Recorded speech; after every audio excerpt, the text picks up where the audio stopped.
और हमको भी आपकी उम्र में लगती थी कि हमको दुनिया की सबसे ज्यादा समझ है और आपको भी लगनी चाहिए। जेएनयू नाउम्मीदी के इस दौर में एक उम्मीद है। माफी मांग लेंगे तो बताइए सावरकर और भगत सिंह में क्या फर्क रहे। सच के लिए लड़ो, न्याय के लिए लड़ो। कुछ लोग लड़ते हैं, कुछ लोग उस लड़ाई का फल खाते हैं और कुछ लोग फल खाने के बाद भी उसका मजाक उड़ाते रहते हैं। जिस दिन एडमिनिस्ट्रेटिव बिल्डिंग लाइब्रेरी से बड़ा हो जाएगा उस दिन जेएनयू नहीं रहेगा, इस बात को याद रखिएगा। विश्वविद्यालय का मतलब क्या? सिर्फ वाइस चांसलर, एडमिनिस्ट्रेटिव बिल्डिंग, सड़कें? क्या जेएनयू में रहने वाले लोग? जेएनयू का मतलब यह है कि हमने अपनी आंखों से गिलहरी, कबूतर, बिल्ली और कुत्ता एक साथ खाना खाते हुए देखा। एक महिला अपना जाति बता रही थी। हमने कहा दोस्त, इसमें तेरा क्या रोल है? मम्मी पापा को थैंक यू बोलो ना। किसी के पैदा होने में, बताइए मेरे पैदा होने में मेरा क्या रोल है? माना कि तुमने मेहनत करके जेएनयू में एडमिशन लिया, बहुत धन्यवाद। तुम्हारी काबिलियत, तुम्हारे मेरिट को सैल्यूट। तुम उतना ही मेरिटोरियस है जितना मेरिटोरियस देश के प्रधानमंत्री हैं, माना। और इतना मेरिटोरियस है कि इजराइल के प्रधानमंत्री को इंप्रेस करने के लिए डांस करने हैं। प्रधानमंत्री डांस करते हैं इजराइल को इंप्रेस करने के लिए, वाइस चांसलर डांस कर रहे हैं प्रधानमंत्री को इंप्रेस करने के लिए। याद रखिएगा कि आप जेएनयू में ऐसे नहीं आ गए, हम जेएनयू में ऐसे नहीं आ गए। ऐसे ही नहीं जो है हम जेएनयू में एक दिन प्रेसिडेंट हो गए और ऐसे ही नहीं जो है हमको सरकार पकड़ करके जेल में डाल दी। हमारे पीछे लोग लड़े थे, इसलिए कन्हैया कुमार बन करके यहां खड़े हैं। ये जेएनयू ऐसे नहीं बन गया, कोई इसको बनाया है, कोई इसके लिए लड़ा है। तो मैं जेएनयू के स्टूडेंट से सिर्फ इतना बात कहता हूं, रे भाई नमक हराम मत हो, तुम्हारे लिए कोई लड़ा था, तुम भी आने वाले लोगों के लिए लड़ो। और आज ना ये शुरुआत है, ये वाटर टेस्टिंग है, इस बात को याद रखना। हमेशा भाग जाना आसान होता है। जब क्रैकडाउन हुआ था, मैं ज्यादा नॉस्टैल्जिक दुनिया में नहीं जाना चाहता हूं, क्या कहानी गिनाता रहूंगा।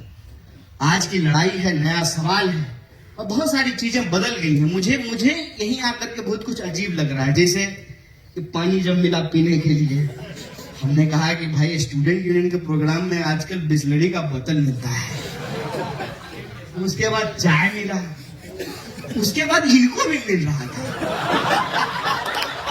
गजब है।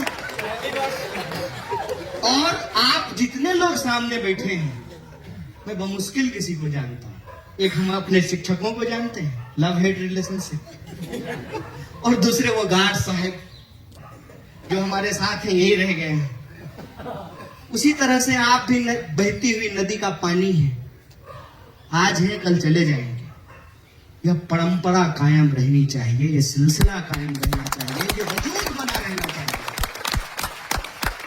कि कल को फिर जेएनयू की सीढ़ियों पे खड़ा होकर के कोई नौजवान इश्क करने की हिम्मत करे और सत्ता की आंख में आंख डाल करके सवाल पूछने का हिम्मत करे कि देश जितना तुम्हारा था उतना ही हमारा है और उतना ही आने वाली पीढ़ी का रहेगा।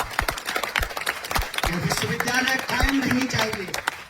यह विश्वविद्यालय उस सपने को जीता है जो सपना इस देश का संविधान हमको दिखाता है। वो सपना बराबरी का सपना है, वो सपना जन्म के आधार पर किसी के साथ भेदभाव नहीं होने का सपना है, वो सपना हमारी भाषा, बोली, क्षेत्र के आधार पर जो हमारे साथ शोषण होता है उस शोषण की समाप्ति का सपना है। हम ये नहीं कहते हैं समाप्त हो गया। और मैंने कॉमरेड सुचिता को कहा, जानते हैं जेएनयू का मजेदार बात क्या है? अभी तक तो दो ही पार्टी सरकार में आई है, तो दो ही पार्टी का लोग विरोध किया है। फर्ज कीजिए कल को अगर कम्युनिस्ट पार्टी की सरकार बन जाती ना, तब जेएनयू उस सरकार के खिलाफ लड़ रहा होता। मैं ये बात दावे से कह सकता हूं, मैं दावे से ये बात कहता हूं। और क्यों मैं ये बात कहता हूं? जब 2011 में मेरा एडमिशन हुआ सर, 12 में जो चुनाव हुआ, सुचिता प्रेसिडेंट बनी, हमारी प्रेसिडेंट बनी थी।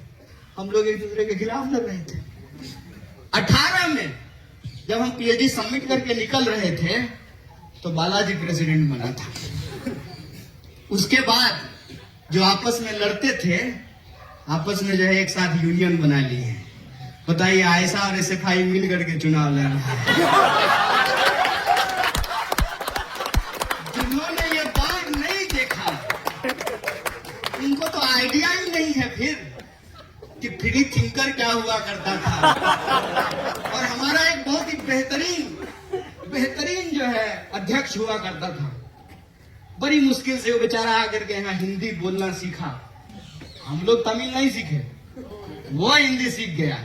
वो अपने भाषण में बोला था एक बार जा करके, और मुझे आज तक वो बात याद है। बोला, इधर आकर के लोग बोलता है हम असली लाल है, हम गाढ़ा लाल है, ये स्टूडेंट यूनियन है कि एशियन पेंट की दुकान है।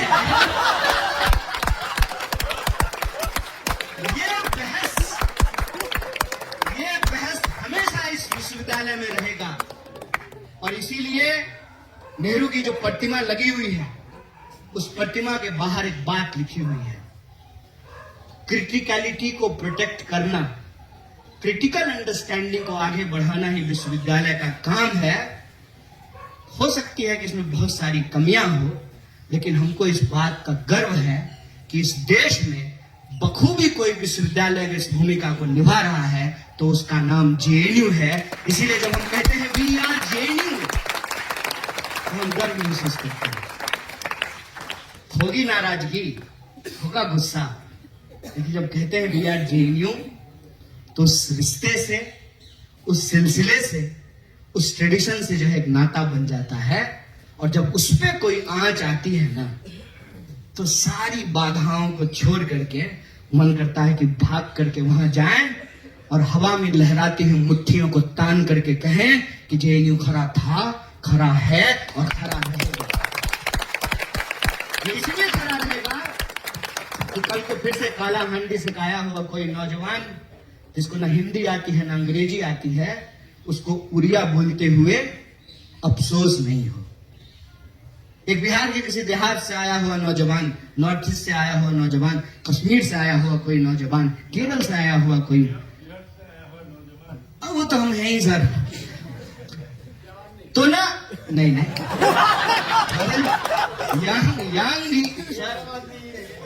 As is number, young is feeling.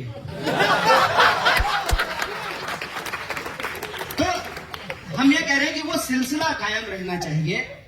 और ये जो पूरा का पूरा मसला है लाइब्रेरी का, इसको यूं समझ लीजिए कि ये ना वाटर टेस्टिंग है। इसको ये मत समझिए कि फेस रिकॉग्निशन, ये सब डिवाइड करने का कोशिश है। सर्विलांस, सिक्योरिटी, अरे कौन सा वहां परमाणु बम रखा हुआ कि कोई चुरा करके चला जाएगा, फॉर्मूला रखा हुआ है। वो तिरंगा सिनेमा में एक नहीं था कि हमने जो है सर्किट निकाल लिया है, फ्यूज कंडक्टर, कौन सा फ्यूज कंडक्टर वहां रखा हुआ है? कौन किताब चुराता है? किताब ही तो सर एक ऐसी चीज है, कोई चुराता नहीं है। आप कहीं छोड़ करके चले जाइए।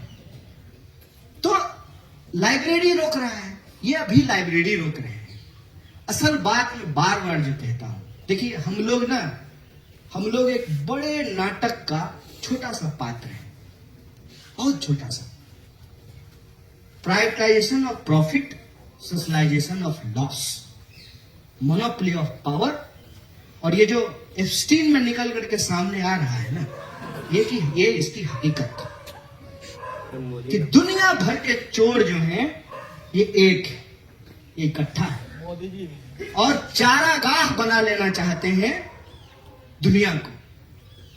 और विश्वविद्यालय उनके आंखों में खटकता है, क्योंकि विश्वविद्यालय आपको सवाल पूछने के लिए सिखाता है, विश्वविद्यालय आपको क्वेश्चन करने के लिए सिखाता है। और जैसा प्रोफेसर पटनायक ने कहा कि टीचर की ताकत स्टूडेंट है, स्टूडेंट की ताकत विश्वविद्यालय का ताकत समाज है।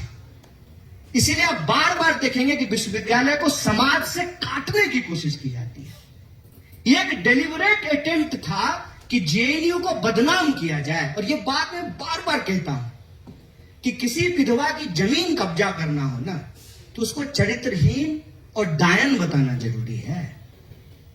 समाज में उसको लेकर के डर हो कि अपना पति खा गई, अब तुम्हारा पति खा जाएगी। और जब ये डर समाज में कायम हो तो समाज और विश्वविद्यालय अलग हो जाते हैं। फिर जब विश्वविद्यालय पर हमले होते हैं सरकार के द्वारा, तो विश्वविद्यालय के साथ कोई खड़ा नहीं होता है। और असल बात यह है कि ये जो पूरा का पूरा लूट का मामला है, बसंत कुंज जैसी जगह पे आप में से बहुत सारे लोग हवाई जहाज चढ़े होंगे, ऊपर से जाते हैं कितना सुंदर लगता है। खाली कंक्रीट ही कंक्रीट है।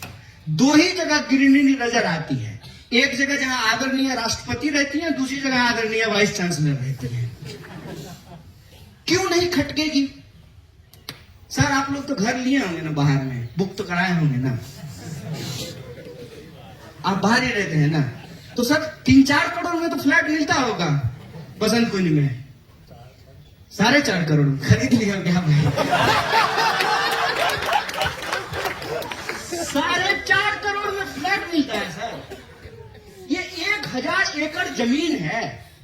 आपको क्या लगता है उनको लाइब्रेरी में घुसने से प्रॉब्लम है? ना ना, आप कालाहांडी से चल करके, नागालैंड से चल करके, कश्मीर से चल करके, बिहार से चल करके, आप जो तमिलनाडु से चल करके यहाँ आकर के पढ़ते हैं और यहाँ पर रह रहे हैं। वाह कमाल बात है। सड़क के इस तरफ जो है इतना सस्ता जो है, आप जो है खुले आसमान के नीचे जो है ना ओपन बार का मजा ले रहे हैं, और सामने जो है एक एक गिलास का जो 500-500 रुपया देना पड़ रहा है। सामने मॉल है ना, कैसे बर्दाश्त करेगा लोग?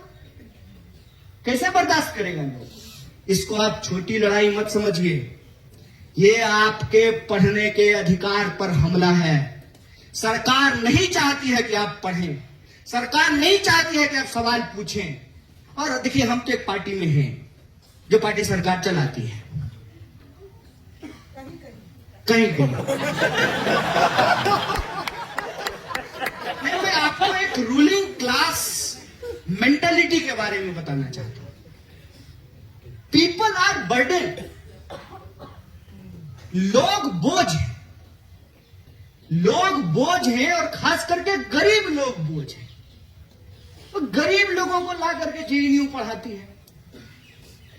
आप दीजिए ना 50 लाख रुपया महीना, 50 लाख साल, आपको पता चलेगा। हम आए थे सर मगध यूनिवर्सिटी से, आए यहां पे जो है इंटरव्यू देने के लिए। ये बाबा गंगनाथ मार्ग सर हम 3 बार घूम गए, हमको जेएनयू का गेट ही नहीं मिला। हमको लगा कि देश की इतनी बड़ी यूनिवर्सिटी है, कोई शानदार गेट होगा, हम बार बार सामने से गुजर जाएं, हमको जेएनयू मिलेगी नहीं।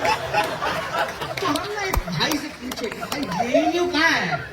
तो बोला कौन सा? बोले कौन सा? एक ही जेएनयू है। बोले नहीं 2 है। बोले 2 है? हमको तो एक ही पता है। बोला एक ओल्ड है एक न्यू है। अब हम कंफ्यूज हो गए, नए में जाएंगे पुराने में। हमने कहा नए में चलते हैं। तब न्यू इंडिया नहीं आया था सर। तब अगर न्यू इंडिया आता तो क्लैरिटी होती, पहले ही बोल देते न्यू में।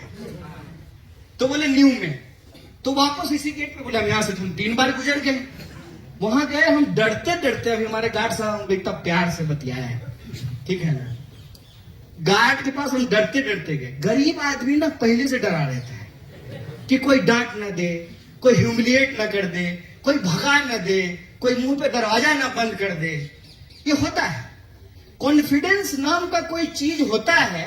एक आध साल यहां रहने के बाद समझ में आया था। तो डरते डरते गार्ड के पास गए कि डांट ना दे। हम बोले कि जेएनयू यही है?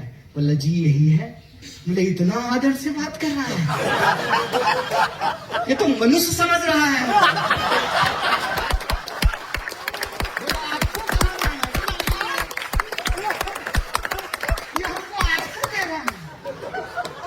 हम बोले सर, बोला सर मत कहिए। बोले नहीं आप सर हैं, हमको सबको सर कहने की आदत है।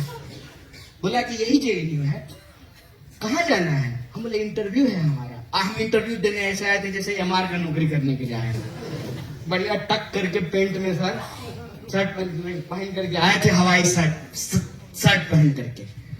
तो ना एक आदमी को रोका, वो सीनियर रहे होंगे। बोला कि इनको जरा छोड़ दीजिएगा हेड ब्लॉक। हम पीछे बैठ गए। हम उसको बोले कि किराया भी लीजिएगा क्या? बोला नहीं नहीं भाई किराया नहीं लेंगे, तो हम भी यहीं पढ़ते हैं। हो गया एडमिशन।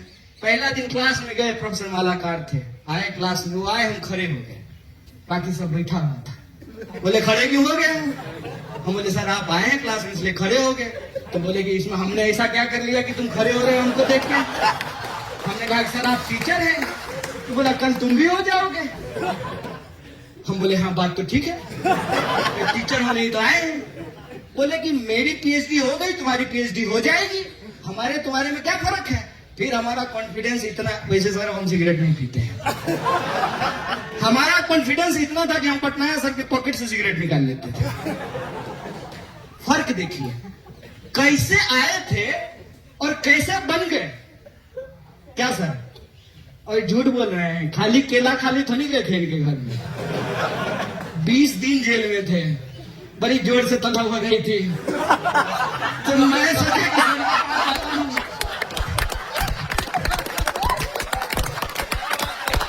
फ्री का सिगरेट मिलेगा। ये फर्क है, ये मैं अपनी आप बीती आपको बता रहा हूं, और ये मैं पहली बार पब्लिक में बोला। तो और जेल जो है, जेल का मजेदार बात, सब 83 की बात बोल रहे थे। मैं जेल में गया, मुझे बहुत दिन के बाद चैन मिला था सर। इतना दुखी मत होइए कोई अगर जेल में जाए तो, खुश होइए। पता है क्यों?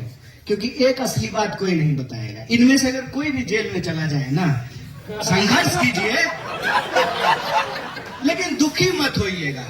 क्यों? क्योंकि जब आप सुबह 2 बजे अपने स्टूडेंट यूनियन के लीडर को, लीडर तो मत ही बोलिए, बेचारे वर्कर हैं, प्यून है वो आपके, फोन करके जब कहते हैं ना कि हाँ जी रिजर्वेशन काउंटर सुबह कितने बजे खोलेगा, अरे तुम रेलवे इंक्वायरी है।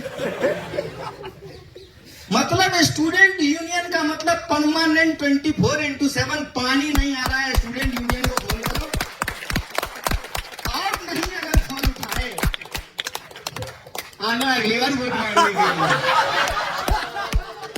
ये जो कॉन्फिडेंस है ना आपका, यही नागरिक होने का बोध है।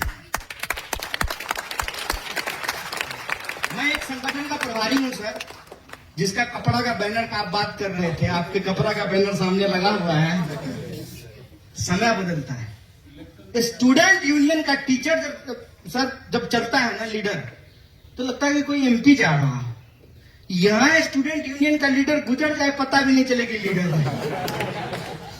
मैं ऐसे ही एक प्रोटेस्ट में गया था, एक दूसरी यूनिवर्सिटी का प्रेसिडेंट आया और बोला कि ये प्रेसिडेंट है, शकल कैसी लगती है उसकी। मैं सुन लिया उसको, मैं पलट करके बोला भाई संघर्ष करने के लिए लोग चुनते हैं, मॉडलिंग करने के लिए थोड़ी चुनते हैं। ये जो आपके नागरिक होने का बोध है ना, मैं सिर्फ जेएनयू के अपने विद्यार्थियों से बात करना चाहता हूं। मुझे कोई हक नहीं कि आपको कुछ बताऊं समझाऊं, बस मैं भी आपकी तरह का भी यहाँ विद्यार्थी था, आपका अनुभव साझा करना। ये जो संघर्ष करने का जिम्मेवारी आप देते हैं, हम लोग कहते थे अक्सर कि student union seat of power नहीं है, सीट ऑफ स्ट्रगल है। अगर आप यहाँ आए तो संघर्ष कीजिए, और ये स्टूडेंट के दिमाग में क्लियर है, तभी तो रात को 2 बजे फोन करते हैं। तो गलती से अगर कोई जेल चला जाए, मैं बता रहा हूं ये बहुत खुश होंगे। पता है क्यों? सोएंगे, बहुत बढ़िया नींद आएगा, कोई फोन नहीं करेगा। पानी नहीं आया है, सतलज में पानी नहीं है, ताप्ती का पानी खत्म हो गया है, रिजर्वेशन काउंटर नहीं खुल रहा है, लाइब्रेरी में कुछ हो गया, फुर्सत मिली, बढ़िया से शांति से जो है पीएचडी लिखेंगे। और आजकल रूमी बहुत मशहूर हो गए हैं, हम भी काफका और रूमी पढ़ेंगे जेल में बैठ करके। क्या जेल जब गए, 83 की बात कर रहे थे लोग, तो मैं सो करके उठा था, एक आदमी आया और कहता है और कॉमरेड कैसे हो? हम बोले जेल में नहीं। सच में हम लोग जेल में नहीं है। वो आदमी आया, बोला कि अरे घबराओ नहीं। बोले नहीं घबरा तो नहीं रहे, घबराना होता तो जेल में थोड़ी होते, घबराना होता तब थोड़ी जेल में होते। घबरा गए तब कहा, घबरा गए तो सरकार में होते, जेल में थोड़ी। तो जो है वो आया, बोला कि अरे हम भी आए थे यहाँ पे, तुम्हारे जो है ना टीचर मालाकार और पटनायक, उन लोगों के साथ हम भी आए थे। बोले आप क्या करने आए थे? अरे सेनेटाई हुआ था, लोगों को जेल भेज दिया गया था, हम भी आए थे जेल में। तो हम बोले अभी क्या है? बोले अभी हम जेल कमिश्नर हैं, पूरा जेल हमारे ही अंदर है। मैं ऐसे ही नहीं बोल रहा हूं कि जिनको लगता है कि जेएनयू यूनिवर्सिटी है वो जेएनयू को नहीं जानते हैं। जेएनयू का इतिहास, मूल जवानी जेएनयू के एक एक ईंटों पर दर्ज है, एक एक क्लासरूम के बेंचों पर दर्ज है। और जो लोग यहाँ आए उनका सौभाग्य, वो उनकी जिंदगी के सबसे बेहतरीन दिनों में से एक है, इसीलिए प्यार और रंज हिट कि इतना कुछ कर लेने के बाद भी, हाँ, सबसे ज्यादा क्रिटिसिज्म अगर कहीं से हो सकता है तो जेएनयू से ही होता है। और इसके लिए मुझे आपसे कोई शिकायत नहीं है, मैं आपको सैल्यूट करना चाहता हूं। आप अपने स्पिरिट को इसी तरीके से कायम रखिए। देश में एक यूनिवर्सिटी तो ऐसी है जो आज भी लोगों की रीढ़ की हड्डी को सीधा करता है, जो सत्ता के आंख में आंख डाल करके सवाल पूछता है, जो कहता है कि नहीं मानेंगे, तुम जो चूरन बेचोगे ना वो नहीं खरीदेंगे। क्या चूरन बेच रहे हो? सिक्योरिटी का? अच्छा, यहां लोग जो है बॉर्डर घुस जा रहे हैं बंदूक लेकर के। कहां घुस आए थे? पहलगाम में, और तुम लाइब्रेरी बचा रहे हो। कमाल बात है। ये तो चूरन बेच रहे हो। इसमें होता कि मॉल में आप सामान खरीदने के लिए जाइए, सामान खरीद लीजिए, कहेगा कि छुट्टा नहीं है, चॉकलेट खा लीजिए। नहीं खाना है मुझे चॉकलेट। यही तो जेएनयू का एटीट्यूड है ना, तुम जो दोगे नहीं लेंगे, और जो हमको लेना होगा वो छीन करके लेंगे। यही तो है ना। तुम कह रहे हो कि भैया फेशियल रिकॉग्निशन नहीं लेंगे, चंदा लेंगे बारकोड से। आप लोगों ने कॉन्ट्राडिक्शन पकड़ा? सर, डायलेक्टिक्स पढ़ाए हैं आप लोग, डायलेक्टिक्स देखे। बोला कि जो है फेशियल रिकॉग्निशन नहीं मानेंगे, लेकिन चंदा आप क्यूआर का कोड से लेंगे। तुम्हारे हिसाब का डिजिटल इंडिया नहीं चलेगा, हमारे हिसाब का डिजिटल इंडिया चलेगा। हमने एआई बनाए हैं, एआई को हमको नहीं बनाने देंगे। इस बात को याद रखना। यही फर्क है जेएनयू में और देश के दूसरे विश्वविद्यालयों में, कि हमको जो चाहिए वो लेंगे।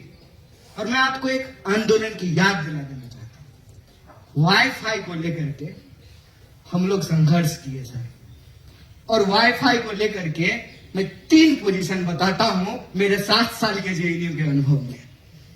जब आ रहा था कंप्यूटर हंस रही है सुचिता, बहुत जबरदस्त विरोध हुआ। मशीन आएगा, रोजगार चला जाएगा, इसीलिए जो है कंप्यूटर नहीं आना चाहिए। उसके बाद जेआरएफ आया, लड़ करके जेआरएफ का पैसा बढ़ाए। जेआरएफ का पैसा बढ़ते ही सर ब्रह्मपुत्रा में मोटरसाइकिल लगाने की जगह नहीं, और देखते देखते जो है डिलीवरी बॉय सुबह शाम ये मुगल दरबार वाला भी डिलीवरी करने लगा। रूम नंबर 107 ब्रह्मपुत्रा ओल्ड की एक्सटेंशन। समाज बदलता है, हम भी बदलते हैं। फर्क यह है कि हम बदलाव के खिलाफ नहीं है, लेकिन बदलाव हमारी शर्तों पर होगा। हम विकास के खिलाफ नहीं है, लेकिन विकास हमारी शर्तों पर होगा। बदलाव के नाम पर तुम अगर मेरे ऊपर कुछ थोपना चाहते हो, और यूनिवर्सिटी का जो बुनियादी कैरेक्टर है कि ये एक्सक्लूजनरी नहीं होगा, इंक्लूसिव होगा। बताइए अगर ऐसी यूनिवर्सिटी होती कि बंबू गेट लगा होता, जैसे टोल गेट पे लगा होता है, तब तो हम नहीं देख पाते इंटरव्यू। हमको गेट ही नहीं मिल रहा था, और गेट पे अगर गलती से पहुंच भी जाते, गार्ड जोर से हप कर देते तो लौट के चले जाते। कौन पढ़ेगा? हम बीएचयू में मेरा एडमिशन हुआ, मैं आपको बता देता हूं, बीएचयू में मेरा एडमिशन हुआ, हम बीएचयू में एडमिशन ही नहीं लिए। इतना भव्य विश्वविद्यालय था ना सर, हमको लगा इतना दूर घर से यहाँ रहेंगे कैसे। इतना भव्य, भव्यता से दिक्कत नहीं है, बनाइए ना भव्य। इस लाइब्रेरी को इतना और ऊंचा बना दीजिए, या इतनी ही एक और बिल्डिंग कोशिश कर दीजिए। अरे आपसे ज्यादा तो मिडिवल टाइम का शासक लोग ज्यादा समझदार था। एक कुतुब मीनार बना लिया था, उसके बगल में दूसरा कुतुब मीनार बनाने का कोशिश कर रहा था, है कि नहीं? इतने साल के बाद सर 70 में यूनिवर्सिटी बनी, 69 में, तब से लेकर के अब तक एक और बिल्डिंग बना लीजिए ना बगल में, और देख लीजिए जो बैठने की जगह की कोई कमी नहीं होगी। कौन कहता है कि हम बदलाव के खिलाफ हैं? बदलाव के खिलाफ कोई हो सकता है? कोई नहीं हो सकता है। कौन विकास के खिलाफ है? नहीं है। लेकिन आप बदलाव किसकी शर्तों पे करना चाहते हैं? यूनिवर्सिटी का बेसिक कैरेक्टर क्या है? यूनिवर्सिटी का बेसिक कैरेक्टर अगर इंक्लूसिव है तो हम बदलाव के खिलाफ नहीं है। यूनिवर्सिटी का बेसिक कैरेक्टर अगर एक्सक्लूसिव है तब हम बदलाव के खिलाफ होंगे, क्योंकि वो बदलाव हमारे लिए नहीं है। वो बदलाव फिर प्रधानमंत्री का विकास मतलब देश का विकास ना भैया।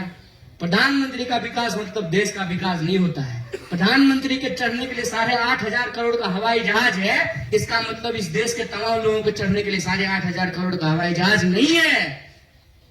रेलवे में लोगों को टिकट नहीं मिलता है, भूख से लोग मर रहे हैं, सांप काटने से लोग मर जा रहे हैं, और 5 ट्रिलियन की इकोनॉमी बनी है। यहां बैठे हुए इकोनॉमिस्ट इतने बड़े रोहित हजार, 5 ट्रिलियन की इकोनॉमी है।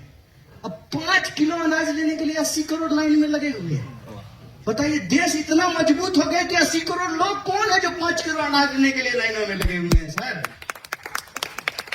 तुम कहते हो, ये आखिरी बात में बोल रहा हूं, तुम कहते हो कि जेएनयू धर्मशाला बना दें। मेरा एक जिगरी संगी दोस्त है, ये कंफ्यूज मत होना भाई। विचारधारा के आधार पर संबंध नहीं बनते हैं।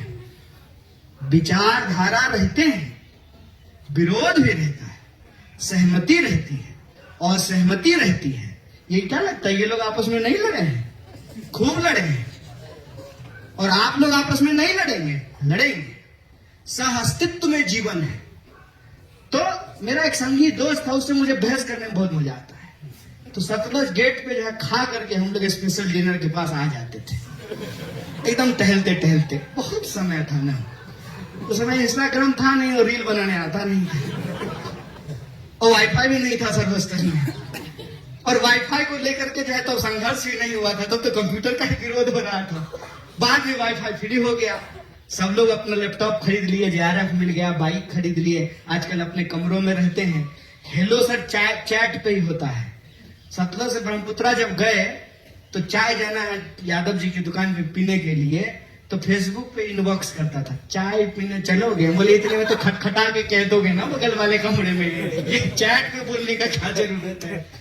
आजकल पर्चा भी सर व्हाट्सएप पे लिखा जाता होगा, आई गेस प्रेसिडेंट बताएंगे क्या, है ना? बहुत अच्छी बात है। तो संगी मेरा जिगरी दोस्त है। संगी जिगरी दोस्त कहता था, तुम लोग बहुत खराब लोग हैं। हमने क्या? तुम लोग वामपंथी में होगा, यही प्रॉब्लम है। क्या प्रॉब्लम है? ये बाहर के लोग आकर के जो यहाँ पानी ले जा रहे हैं और तुम इनको बढ़ावा दे रहे हो। जेएनयू धर्मशाला है क्या? हम बोले 5 मिनट पहले तुम हमको विधर्मी कह रहे थे। 5 मिनट पहले तुम हमको विधर्मी कह रहे थे और 5 मिनट बाद तुम हमको कह रहे हो जेएनयू धर्मशाला है। दोनों में से एक बात बोलो ना। या तो धर्म मानते हैं, धार्मिक लोग जो है रहते हैं जेएनयू में, या धर्म विरोधी लोग रहते हैं।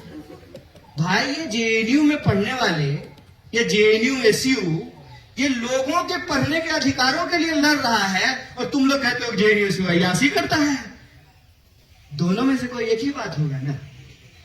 और एक बात ये है कि तुमको सबको नहीं देना है, और जेएनयू को ना इसकी जितनी ताकत और जितनी कुवत है ना, ये सबको देना चाहता है। इसीलिए जब हम कहते हैं वी आर जेएनयू, मतलब हम सबका जेएनयू है। और जब जेएनयू में कोई सवाल होता है, जेएनयू के ऊपर कोई हमला होता है, तो हम अपनी विचारधारा, अपनी पहचान, अपना संगठन, उन तमाम चीजों को छोड़ करके इकट्ठा हो जाते हैं। यही जेएनयू की ताकत है। और आज भी हम इस बात के लिए खड़े हैं कि जेएनयू को बचाना मतलब उस सपने को बचाना कि यह देश हम सबका है। देश का मतलब देश के 140 करोड़ लोग होते हैं, और भारत माता का मतलब भारत में रहने वाले लोग होते हैं। विश्वविद्यालय का मतलब विश्वविद्यालय में रहने वाले लोग होते हैं, चाहे वो स्टूडेंट हो, कर्मचारी हो, टीचर हो, नदी हो, पहाड़ हो, पेड़ हो, क्लासरूम हो, उससे विश्वविद्यालय बनता है। ये हम सबको बचाने की लड़ाई है। इसमें आप पूरी ताकत से लड़िए, हम भी पूरी ताकत से कंधा मिला करके आपके साथ खड़े रहेंगे। और इस बात को याद रखिएगा, मैं खास करके अपने चारों ऑफिस बेरर को कहना चाहता हूँ और आप सबके बिहाफ पे कह देता हूँ, फॉर्मर जेएनयू प्रेसिडेंट्स के बिहाफ पे कहता हूँ, करंट जेएनयूएसयू को, ये सीट ऑफ स्ट्रगल है और आप 4 लोग नहीं हैं।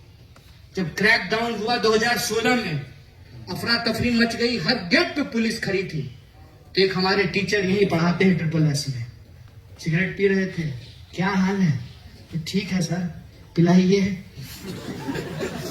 क्या सोच रहे हो? बोले सर समझ में नहीं आ रहा है, बड़ा माहौल खराब है, एक फोन काटते हैं दूसरा फोन आ जाता है। अभी यहीं पे जो दिल्ली पुलिस के एक स्टाफ घूम रहे थे, और नाम नहीं लेंगे, नौकरी चली जाएगी। तो हम पूछे क्या माहौल है? बोला सर माहौल तो बहुत खराब है, हर तरफ से लोग जमा हैं, कभी भी हमला हो सकता है। हम बोले सर पता नहीं क्या करें। बोले सुनो, यही शब्द था उनका और यही मैं आपके सामने दोहरा रहा हूं। सुनो, ये मत सोचना तुमको 1000 लोगों ने वोट दिया है, ये मत सोचना कि तुम्हारे संगठन में 10-15 लोग हैं, ये मत सोचना। ये सोचना कि तुम जेएनयूएसयू के प्रेसिडेंट हो। और जब हम जेएनयूएसयू कहते हैं ना, तो ये 2016 में नहीं है, ये आजादी के पहले शुरू होता है और ये तुम्हारे मरने के बाद भी कायम रहेगा। तुम उस परंपरा के वहां बात को याद रखना। तुम सिर्फ 1000 स्टूडेंट के प्रेसिडेंट नहीं हो, तुम 8000 स्टूडेंट के प्रेसिडेंट हो, चाहे वो एबीवीपी से भी जुड़ा हुआ क्यों नहीं है, चाहे वो तुमको वोट दिया या नहीं दिया, तुम पूरी यूनिवर्सिटी के प्रेसिडेंट हो। और तुम अगर भागे तो पूरा का पूरा यूनिवर्सिटी डिमोरलाइज होगा। तुम्हारे कंधे के ऊपर अब ये जिम्मेवारी है कि उस विरासत को, उस परंपरा को, उस सिलसिला को कायम रखो, जिसको हम जेएनयूएसयू कहते हैं। तो आप 4 लोग नहीं हैं, आप जेएनयूएसयू हैं। और इस वाइस चांसलर को ये कहना चाहते हैं कि आप यहां से पढ़ी हैं। अफसोस की बात है, अगर जगदेश कुमार था तो कहते हैं ना कि गालिब दिल को बहलाने के ख्याल अच्छा था, कहते थे बाहर का आदमी है। आप तो यहां से पढ़ी है मैडम, आपको मालूम नहीं है कि जेएनयूएसयू क्या है? ये आपको क्या लगता है एक संगठन के लोग हैं? और ये बात क्या सिर्फ SSS की सीढ़ियों तक रहने वाली है? आज यहां से हम आपको ऐलान करते हैं कि अगर आप जेएनयूएसयू को बहाल नहीं करेंगे, पूरे के पूरे जेएनयूएसयू की विरासत के बिहाफ पे ये बात कहते हैं। जो यूनिवर्सिटी आज यहां पढ़ रहे बच्चों के साथ बनता है और जो लोग पढ़ के जा चुके हैं, उनके बिहाफ पे कहते हैं आपको मुंह की खानी पड़ेगी, आपको जेएनयूएसयू को बहाल करना पड़ेगा।